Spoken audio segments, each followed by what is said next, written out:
পরীক্ষাটা তো আজকে দারুণ হয়, পুরো ফাটাফাটি। কালকে তোদের পুরো বইটা মুখস্থ করে এসেছি। কি রে চুমকি, তোর মুখটা বাংলা পাঁচের মতো করে রেখেছিস কেন? আর কি বাংলার পাঁচ, কালকে রাতে তো কিছুই পড়িনি, তারপর আবার ইংলিশ পরীক্ষা। কি যে করব সেটাই তো ভাবছি।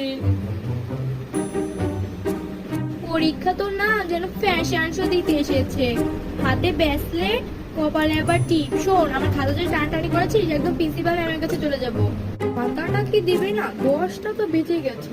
হ্যাঁ আমাকে দিন, নামটা লিখে। এত কঠিন প্রশ্ন, তারপরে কিছুই পড়িনি। মায়ের সাথে দেখে নে।